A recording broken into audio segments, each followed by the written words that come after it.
Good Thursday morning, and welcome to Ice Age TV, the internal combustion engine age YouTube channel that talks about all my cars and trucks and SUVs, the motorcycles, the dogs, the Kiefer, the camper, the pool, the adventures. Wow. Hey, good Thursday morning there. It's already Thursday. Good Lord. Time just seems to pass so quickly as you progress. What a beautiful morning here, and good morning to all those who watch my channel. Appreciate all the support, the nice, kind comments, the emails. Our Thursday morning, shaved good old Kiefer boy who's got skin irritation. You know that story. As we get over to the camper, the barn, the collection of cars. I moved the cars around yesterday because I think Brian's going to start working out of the Mojave. We haven't driven that Mojave probably for 5 or 6 months. My kid says when we got the Bronco last year, I'm thinking, I think he drove that a little bit this past winter. I can't remember. And wow, beautiful day, but it's humid, it's hot, and it's gonna be a really hot day. It's that time of the year, and it's hard to believe it's August 1st. August 1st, incredible. And for Brian down there, Brian K down there in Georgia, I think he's in Atlanta. Are you in Atlanta there, Mr. Brian?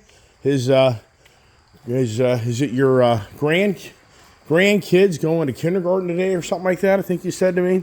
He doesn't like my, he thinks I got to get a shave because my little stain here, I think that aggravates him. I'm just resisting getting the cut. As we get into the shop, as always, get the morning going, lights, camera, action, and talk about the adventures, what's on our mind on the morning conversations that I do Monday through Friday, and try to bring you content that entertains you and Kiefer, who's always naughty. Come on. Nope, leave her alone. Nope. And so, oh my gosh, great emails. I've got a lot of great subscribers out there. I mean, sincerely, anybody that subscribes is a great subscriber in my views, but some become a little bit more personal, like Don, who likes to interact with me on a regular basis. But others also interact with me on the email side, which is cool. Like Ron yesterday, subscriber, he shared with me, who's from New Jersey, that he came to my channel because of the Harley-Davidson Road Glide ST. That intrigued him to get into my channel because he is a Harley-Davidson fan. He's at a 2019 Ultra Limited Silver Blue, really pretty, very pretty bike actually, Ron. And he's had a really cool 1960 Volkswagen Beetle, which I thought that's really cool. And especially when yesterday I was talking about the water being such a key component to car engines, and yet the Beetle came from the air-cooled engine. Who doesn't know that story? So he's got the real retro, really looks in good shape from the picture with a nice little roof rack on it. So how cool could that be? And I'm sending him some stickers today in the mail. But also in the conversations, I had my friend Bob reach out in Melbourne, Florida.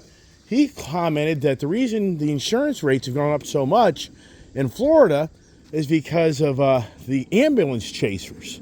I was like, yeah, so if you know what that means the lawyers chase all the car accidents in Florida, and apparently the way the judicial system is in Florida, they're giving favoritism to these lawsuits of ridiculous sums amount of money of people getting injured in cars, and the attorneys are having a heyday at it, but it's driving the insurance rates in Florida through the roof. So that makes a lot of sense. I appreciate that, Bob, for you reaching out and sharing that information with me. And then I got a really great, lengthy email from Mitchell, who won the Andrew Jackson. And just so you know, there is a Benjamin Franklin in Don's former die-cast truck. So here's a $100 bill.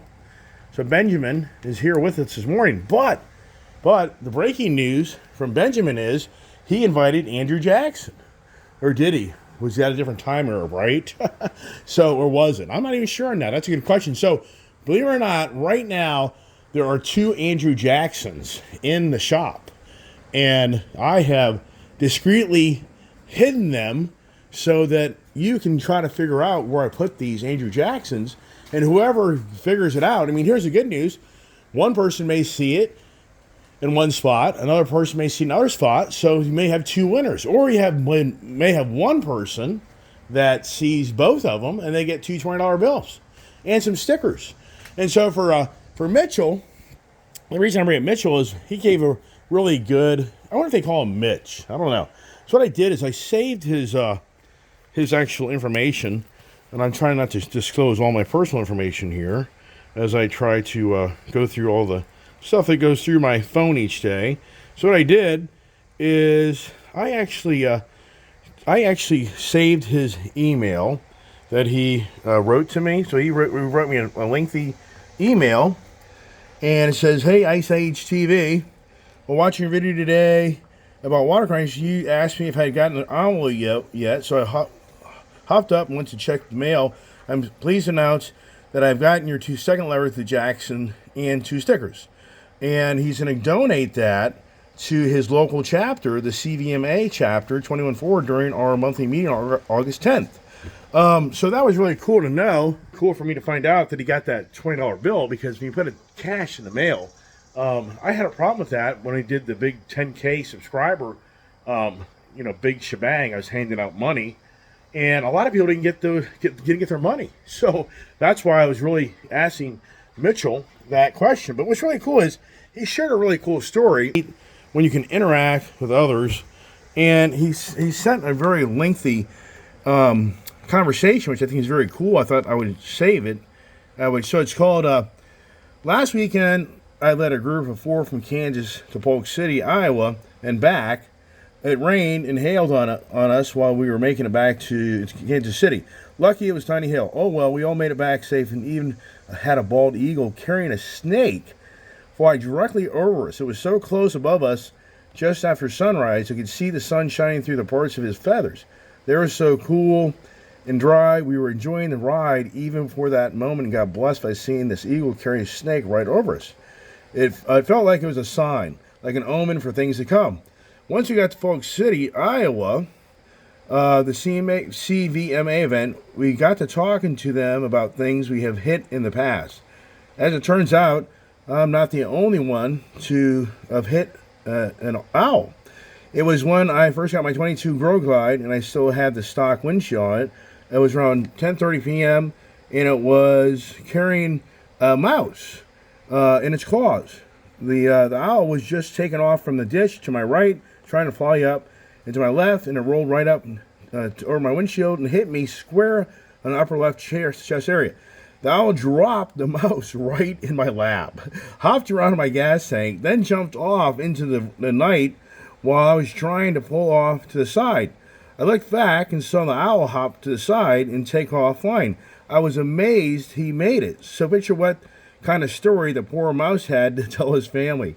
When he got back home, he went flying through the air in an owl's claw, then rode a motorcycle, then hopped off into the night. I mean, wow, that's a great story. And, that is so true. I, on my own motorcycles, have had very close calls of having a bird. I've had a hawk, literally fly right down in front of me, where I've had to bend down, and my daughter even witnessed how it hit my helmet. Down in Florida, my brother and I were down towards Port Richey, and he was on the street glide behind me, and like this flamingo bird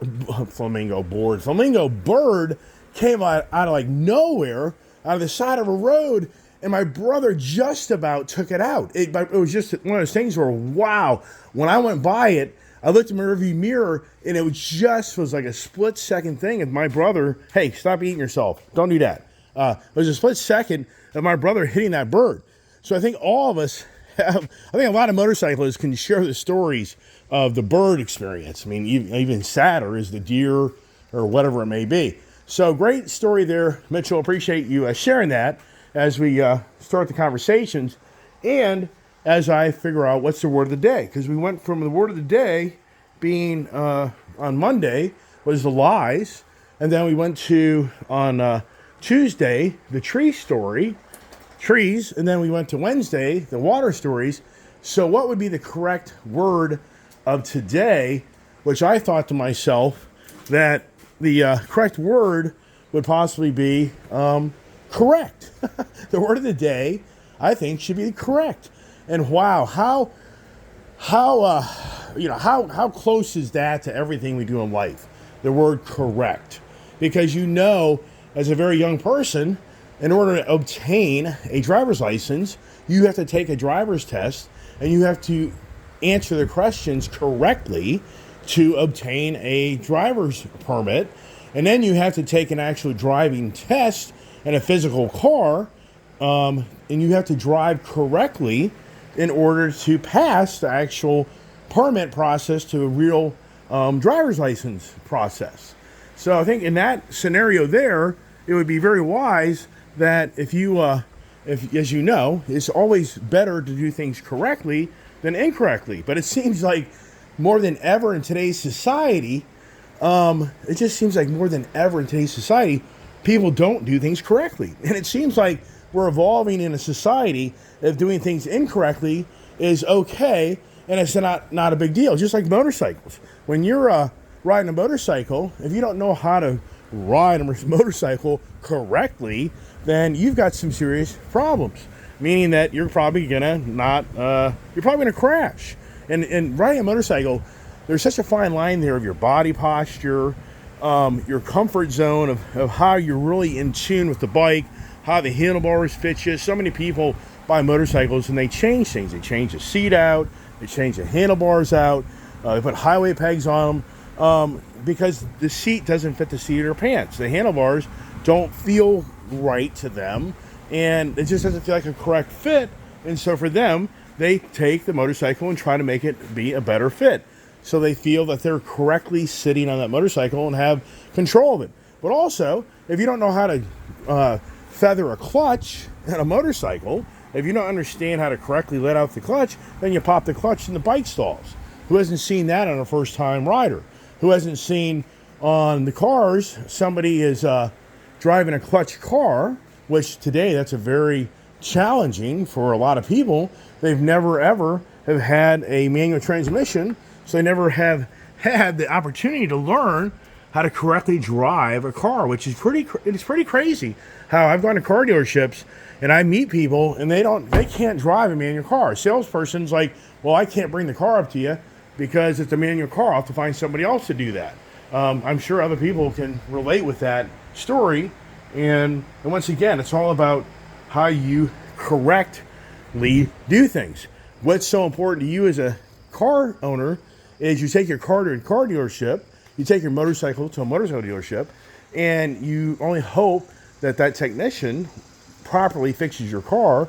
He corrects or she corrects the problem with the car. Who hasn't had those stories of you go somewhere to have something corrected only for it to become worse? Hey, we got the race truck back.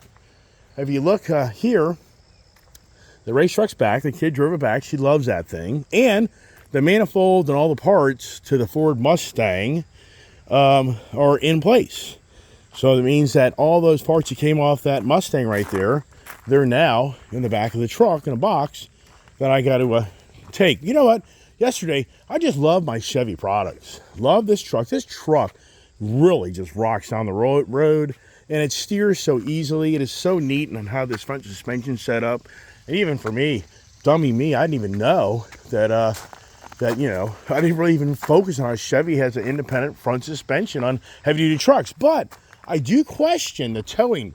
Does that front independent suspension alter the way the truck has the tow capability versus the solid front axle? And I really am intrigued to tow a pretty heavy load to see how this thing behaves versus my other trucks. And so I do that.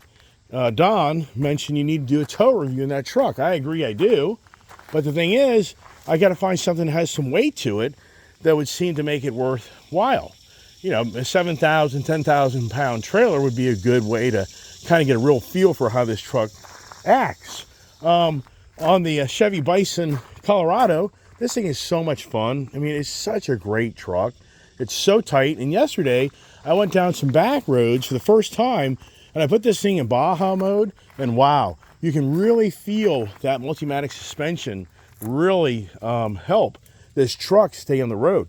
When you get through those really ripply types of parts of the road, if you've ever been down back roads, dirt roads, you know how they get those ripples in the road and the dirt, and it makes your whole car just shake and vibrate. And this thing here, going through corners, going down the road at 50, 60 miles an hour, it was just like butter. Versus like years ago, I used to drive my daughter to the horse a lot, and I used to take this one dirt road that was really bad, but I would take my Jeep down it, my Wrangler, and I'll never forget, I've talked about this before, that solid front axle in that vehicle in that rear just about destroyed us. We just about went off the road and crashed when I was going down the road at a rapid rate, and I went through a corner, and the whole vehicle just shook and vibrated and just about went off the road. I had a 4Runner at that same time, Pro 4Runner, where I would do the exact same thing, maneuver, and that 4Runner would just soak up the bumps, go through that corner like nothing. I had a Ford Raptor at the same time, and I would go through that same road at a very high rate of speed in same exact maneuvers, and it would just soak it all up and be confident. The Jeeps suck when it comes to off-roading, besides you going up the side of a mountain. That's my own personal opinion of a Jeep, and I've had a ton of them. I like them, but they've got their faults. As you get back in here, if you don't know how to drive it correctly, then you will find out what happens there. And just like that Bronco would eat up the Bronco would eat up a Wrangler all day long in rough terrain. You're not going to get, so you can argue all day long that their badass 392 is better than that Bronco. Well, the 392 is a nice package, but that front independent suspension, the way that truck is set up, it's night and day. It's going to go through the back roads and eat up those ripples and bumps, and it's not going to be going off the road like a Wrangler would. But I like the Jeep products, so if you look around, I've got the Jeep Grand Wagoneer, I've got the Jeep Grand Cherokee, and I've got the Jeep Mojave, and I got the Ram products. So I'm a divided guy. I'm a Mopar guy. So Ram is sending out emails and demanding that Ram Cummins owners bring their trucks in for the exhaust emissions check. Yeah, right. Yeah, right. Like I'm going to do that. I am not going to do that. If anybody's watching my channel, they'll understand why I won't do that. But no, Ram right now is being called out on the diesel emissions cheat, and they're getting sued.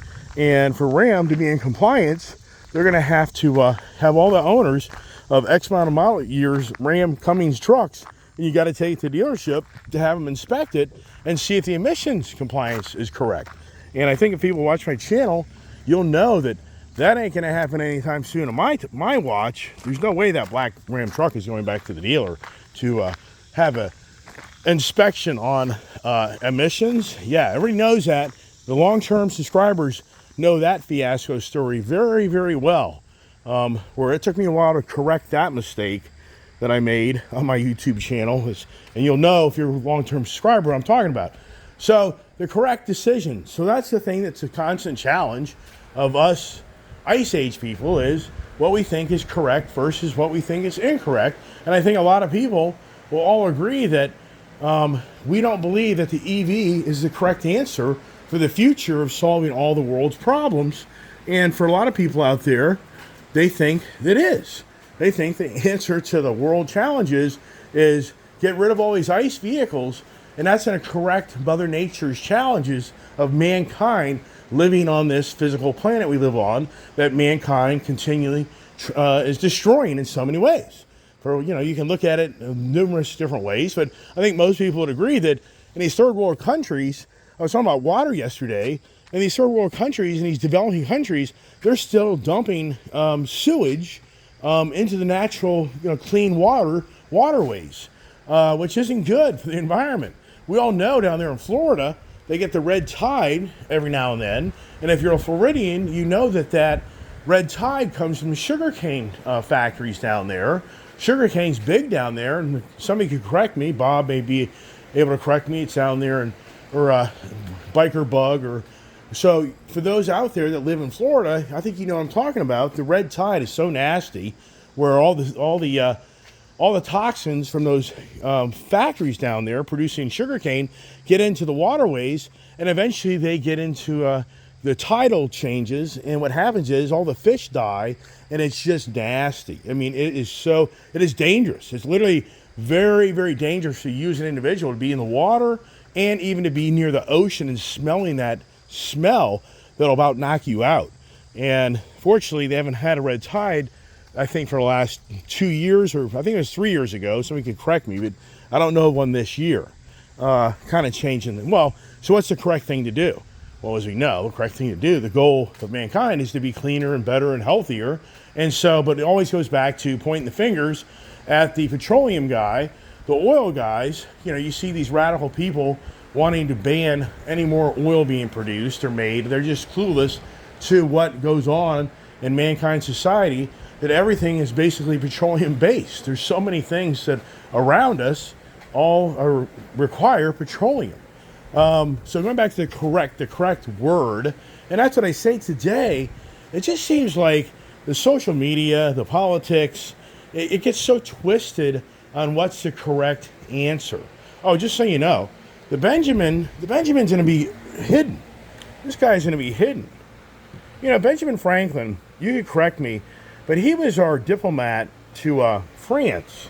The way we won the Civil War was, I'm sorry, not the Civil War, the British War, the Revolutionary War, was a lot to do with Benjamin Franklin being the negotiator to get money out of France, because the French, what was it, the King, Louis the King, whatever his name was it, yeah, King Louis, whatever, despised the English from their previous own wars, that they were glad to fund our country with tons of ammunition and military warfare at that time to fight the British. If we didn't have the French, even though we're over there in France, Paris right now, and you know what? Paris, oh my gosh, you hear about this, what's it, the Seine River or whatever, these Olympians are swimming in the triathlon, and that Seine, is it called Seine or something, river, that's been polluted. They claim to have spent $15 billion trying to clean up that river over there in Paris, to no avail, where the thing's still disgusting, and they held off, I think, even having triathletes swim in it until I think yesterday. It's just a disgusting river. And that's something about Paris. My friend Joe used to work for me. He went to Paris like 5 years ago, and I'll never forget him coming back and telling me how Paris is disgusting. He said, people smoke like crazy over there. There's cigarette butts everywhere over there. There's homeless people everywhere over there.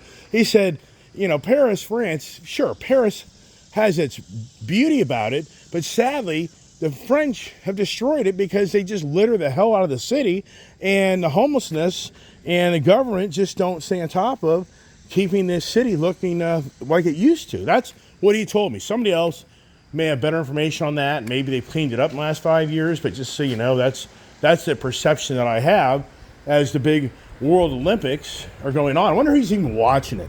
Anymore, you have such these radical people that really try to represent our country, but in so many ways, they don't like our country, and it's so aggravating. So, what's the correct thing to do? If you as a coach recruit your basketball team, or your gymnastics team, or your soccer team, and you have American players that disrespect the flag and disrespect the country, do they even have the right? Is it correct even to put them on the team? But is it all just about winning? You want to put we all know this former soccer girl that, mouthed off back years ago. And so it's just like, to me, what's the correct thing to do? And that's a challenge more than ever, that people don't do the correct thing, especially like representing our country. And now, as we know now, what's going on? The media blitz. You know what I'm talking about. This media blitz with Kamala Harris, it's through the roof. It is through the roof. It is all day long. Social media is just loving this lady. It is beyond believable. Well, don't get me wrong. There's both sides of the equation. But the media blitz, what's going on? And what's happened to Joe Biden? Isn't it interesting? He's just like, poof, he's gone. There's not much even said about him. So what's the correct thing to do? When November shows up, what will be the correct thing of our country to do? Do we correct do we correct what's happened to it? It befuddles me that there's so many people out there that just have to think one way and feel like there's only one way. But I think it's time for a huge correctness. I'm sure a lot of people on my channel, I know for a fact, on my channel, watch my channel, are on the same page, that we need a huge correctness. And if we don't, will this country ever be capable of being corrected? That's challenging. Here's the one thing that I think is kind of interesting that's happening in front of our eyes. And if you really watch my channel, I talked about the Chat GPT. I talked about it in so much length and discussions so many times. The generative pre-trained transformer, aka artificial intelligence, that's out there that's being used. NVIDIA has gone through the roof because they make the super chip with the GPU processing that enables everybody to interface this artificial intelligence with the computers and blah, blah, blah, blah. Well, the big thing right now is Apple has jumped full course. Apple is going to start integrating OpenAI, ChatGPT, into their mobile devices. The next generation of iOS 8, I think that's what it's called, or is it iOS 18? I can't keep track. I'm not the computer wizard guy on every little detail of all the softwares and all the different running programs. But the point is, apparently this fall, Apple is going to start introducing the new ChatGPT into select mobile devices. And in those devices, you're now going to have the capability to talk to your phone. It's going to talk back to you. And I think that I'm like, oh my gosh, where we're going. If you're a married man, and a wife or somebody you're close with, you have a spouse, you have a friendship, whatever it may be, and you make an error, they do like this auto-correct on you. They'll tell you, no, you said that wrong. Or maybe you spelled the word wrong. There or there. T-H-E-R-E, there versus you're going there, T-H-E-I-R, of actually being somewhere. I mean, there's, with the English language, you are, Y-O-U-R, and then Y-O-U-R-E, apostrophe R-E. There's so many ways you can pronounce words that have different meanings, past, present, tense, whatever. So the whole point is, it's incredible on how we're going to be, as individuals, we're going to be corrected by the way we do things and what we say and how we think. And it's going to be massive. It's going to be massive that you're going to say something. That's what this article talks about, is how you're going to say something in a text, and the Chat GPT, artificial intelligence, will reword that for you to say it differently or more efficiently. So you're going to be constantly auto-corrected. It's just like, who doesn't have the lane assist in their cars? Some people hate that stuff.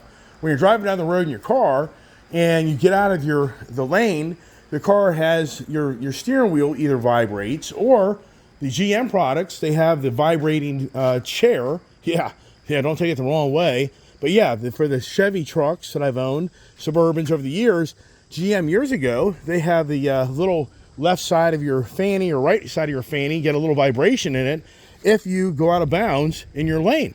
It's lane assist, so it auto-corrects you to help you stay in the middle of the road.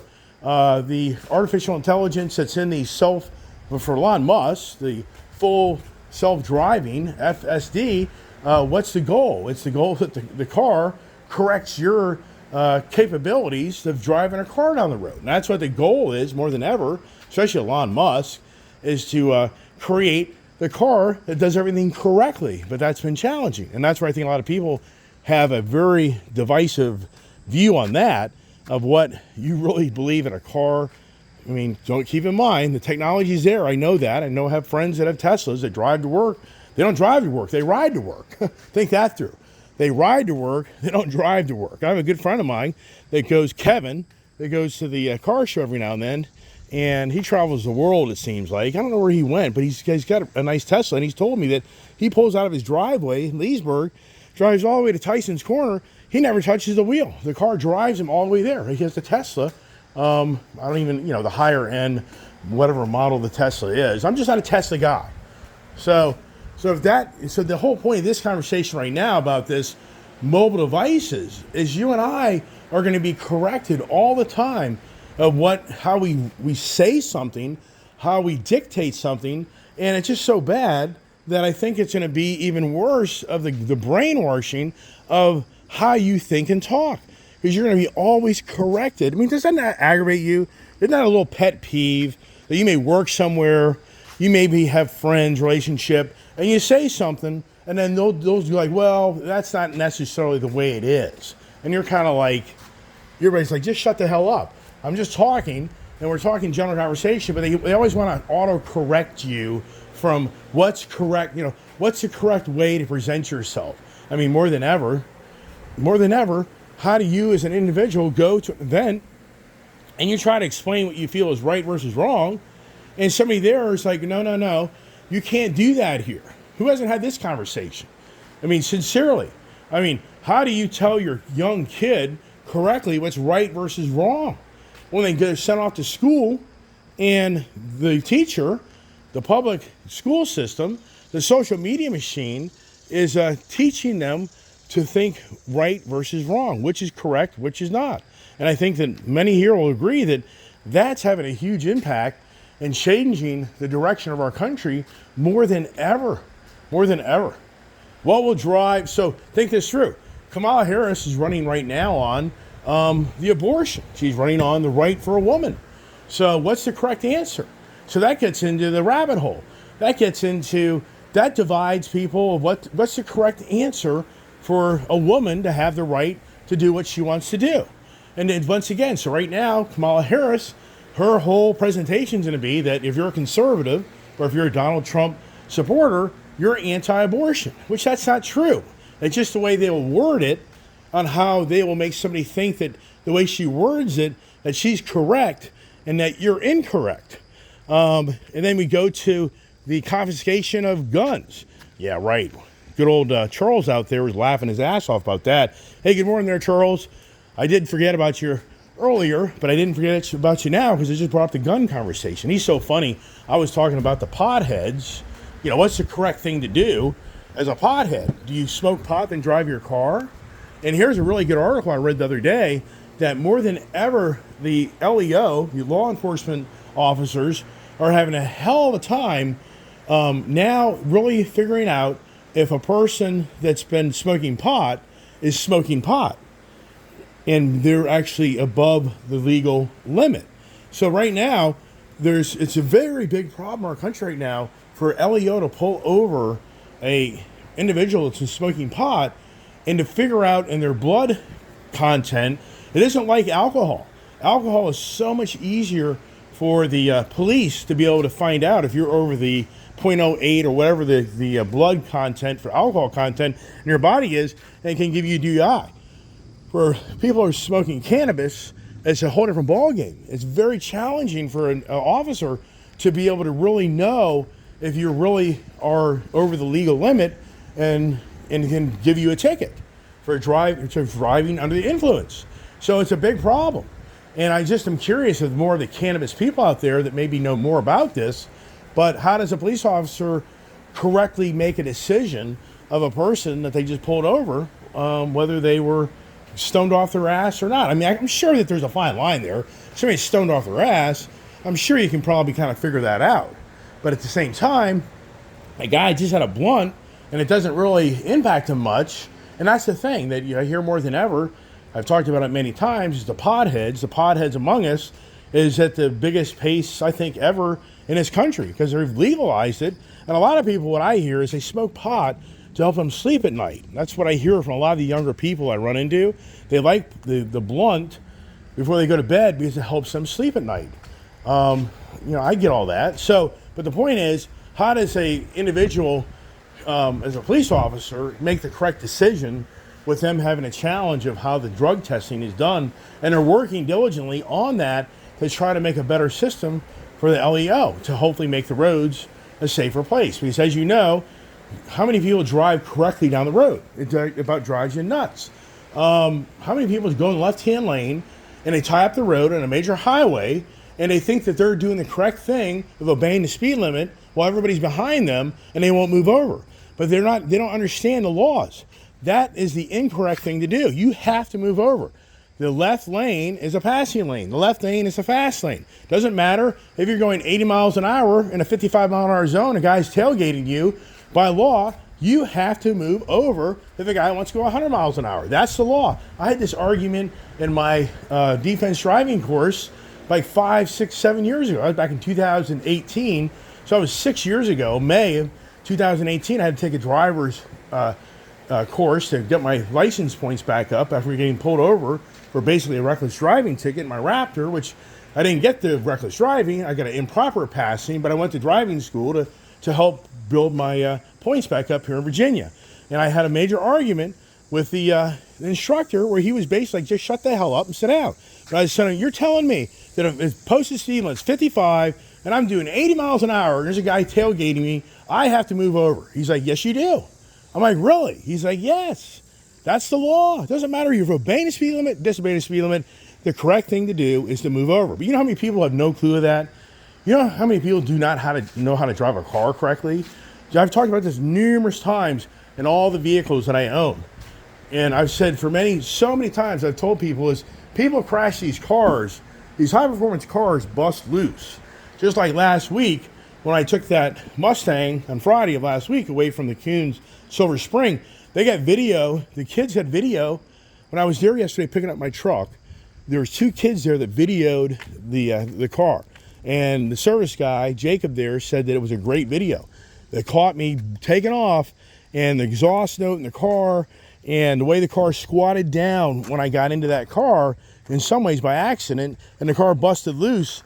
They have it on video, but the guys were at lunch, so I couldn't see the video. So it's like, that's too bad. I would have loved to have videoed that video just to put it into my YouTube channel, but oh well. And those guys do watch my channel, so maybe one of them will reach out and somehow send me a link or send me a video. That's not easy to do that. You may think it is, but it's not. Whole point is, when I went into track mode in this car, the automatic traction control was turned off. And I kind of forgot about that. And so when I gunned this thing was busting loose and going sideways a little bit, like, uh-oh, here we go. And that's the whole point. How do you correctly do a burnout? Well, you don't have the traction control on. How do you avoid crashing your car? If you have a high-performance car, you look inside here in the Gold Rush, there's a button right here. There's a button right here that shows you traction off and on. So when you go into the high-performance mode of this car, this automatically goes off, meaning that when you go to track mode, this car's traction control is turned off. And if you're not really paying attention to that, when you get into this car, like one of my subscribers said, which I agree 100%, he's right. He's like, you know, your car is busting loose because you have these cheap-ass all-season tires. I'm like, right. It's not only traction control, but the point is, with the traction control on, it's going to keep the car from going sideways and putting you in the ditch. Traction control off, you see these videos all the time. That literally happened to me on my Honda Talon. I literally crashed that Honda Talon because I should have been all-wheel drive. I should have had traction control all the way around. I didn't. I just had the rear unit, rear-wheel drive going, and I literally busted out going through a corner at a high rate of speed and lost control of that vehicle. I was very fortunate. It didn't get a little more crazy than it already did.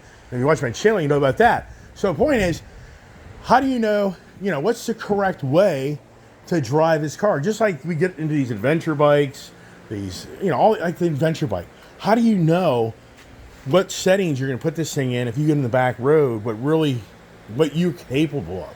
What is the correct way of you posturing your body, standing up on this motorcycle, going over the logs, the jumps, the bumps. I mean, it takes a lot of finesse to ride this adventure bike.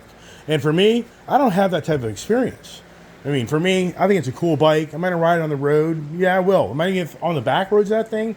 I just don't have the tires, really. I just don't have that experience. Just like here, this Fireblade, I would be lying to everybody here if I was telling everybody here that this Fireblade, I have the capabilities to ride this thing to what it's really designed to do. No way. No way. You'd be reading about me in the obituaries because it just doesn't have. Look at good old Kiefer.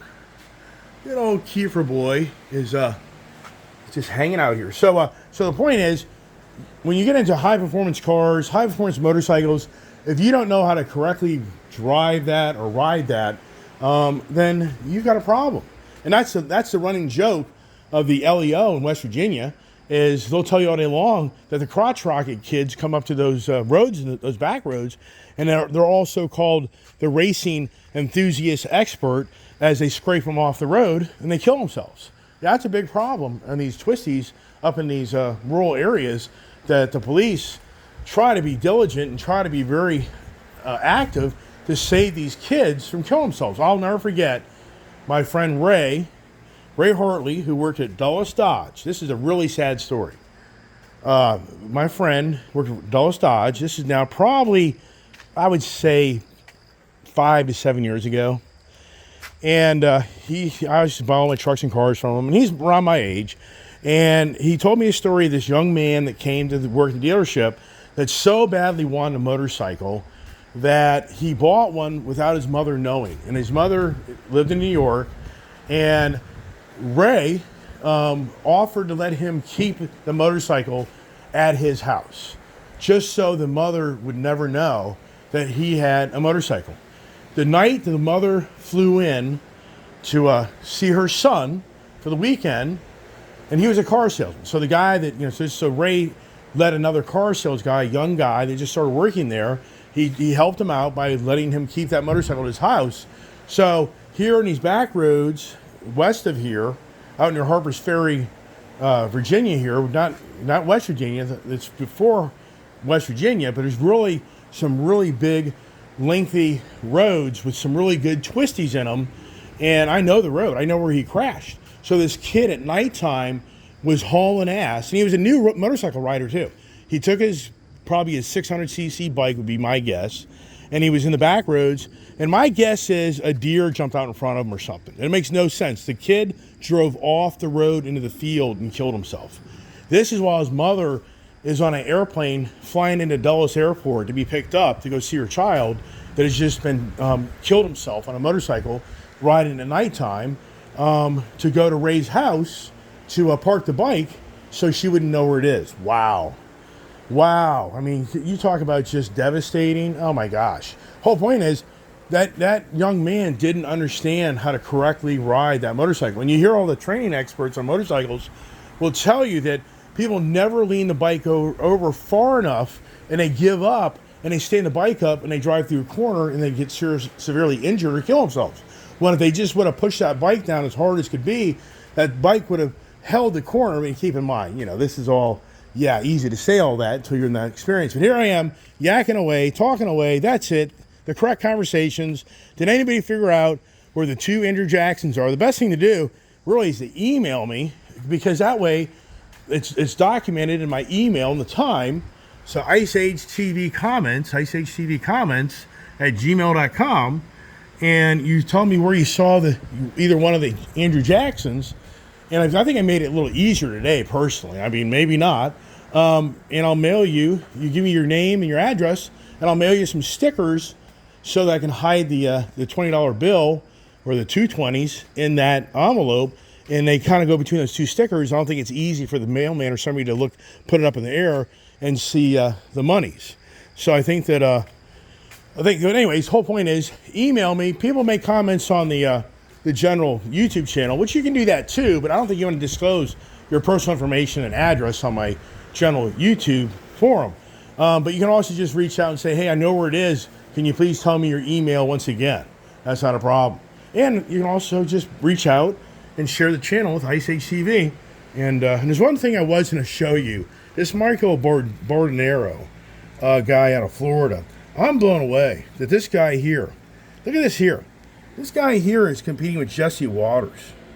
Jesse Waters had 216,000 views in 10 hours. This guy here had 3,000 views in 14 hours. What does this guy do? How does this guy preaches every day the gloom and doom of the whole country. That's all he ever does. But this guy now is at the level of Fox News. This guy's making, I guarantee you, $10,000 or $20,000 a month. Easily, just running around telling everybody how everything's coming to an end. And there you go. All right, everybody, that's it. I'm going to shut up. I'm going to do the correct thing, and I'm going to hang up the frickin' phone. Hey, everybody, have a great day. God bless. Stay safe.